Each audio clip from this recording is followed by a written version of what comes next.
എങ്ങോട്ടാ യാത്ര? ഞാൻ എന്റെ അച്ഛന്റെ ഷഡ്ഡി നദിയിൽ കഴുകാൻ വന്നതാ. നിന്റെ അച്ഛന്റെ ഷഡ്ഡി കൈ കളങ്കപ്പെടുത്താനുള്ളതല്ല ഈ നദി. ഭാസ്കര, നിന്റെ അനിയനല്ലേ ഇത്? നിനക്ക് എന്താണ് നീ വീട്ടിൽ പോടാ. അനിയൻ ചേട്ടൻ വീട്ടില് ഇത് ഷഡ്ഡിയുടെ വിഷയമാണ്, നീ പോടാ. കയ്യോക്കില്ല കളിച്ചിലാണ് ഞങ്ങൾക്ക് ഒരാളോട് ചോദിക്കാണ്ട്. എനിക്കറിയാം നിങ്ങളുടെ പുറകിൽ ആരോരാൾ കളിക്കുന്നുണ്ടെന്ന്. വിളിക്കാം, പക്ഷെ ആ വിഷുരൂപം കണ്ട് ഞെട്ടരുത്. എന്നാ വിളിക്കേ. അവതാരപ്പുരകളുടെ മുഴുവൻ രൗദ്രവും ഏറ്റുവാങ്ങിയ മൂർത്തിക്കിപ്പോ പേര് നരസിംഹമാണ്. അതാ കാട്.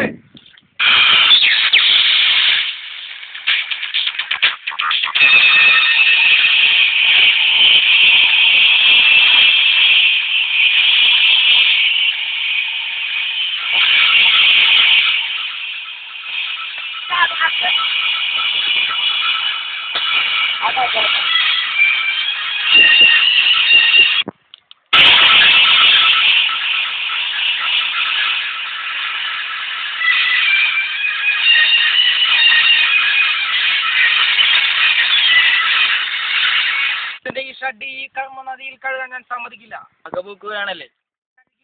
ഷഡ്ഡി നദിയിൽ കഴുകാൻ ഞാൻ സമ്മതിക്കില്ല. ഇതെനിക്ക് പുച്ഛമല്ല, വെറുപ്പ്. അച്ഛൻ്റെ ഷഡ്ഡി നദിയിൽ ഒഴിച്ചാൽ അത് കളങ്കപ്പെട്ടു പോകും. ഇതുമുണ്ടല്ലോ ഷഡ്ഡി വാങ്ങുന്നത്. ഷഡ്ഡിയായി വരും, അന്ന് ഞാനും വരും എന്റെ അച്ഛന്റെ ഷഡ്ഡിയുമായിട്ട്. അന്ന് നമുക്ക് കാണാം. മോനെ ദിനേശ, അതിമോഹം. എന്റെ അച്ഛന്റെ ഷഡ്ഡി കത്തിത്തീരുന്ന കാലം വരെ നിന്റെ അച്ഛന്റെ ഷഡ്ഡി ഉണ്ടാകുമെന്ന മോഹം, അത് തെറ്റായിരുന്നു തോന്നുമ്പോൾ നീ വാ.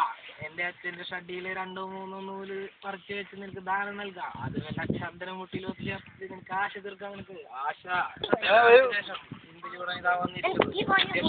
കഴുകാനും ചിലത് കാണിച്ച് കഴിക്കാനും. ഇന്നൊരു വ്യക്തിയല്ല, നീ കാണേ. പൈസ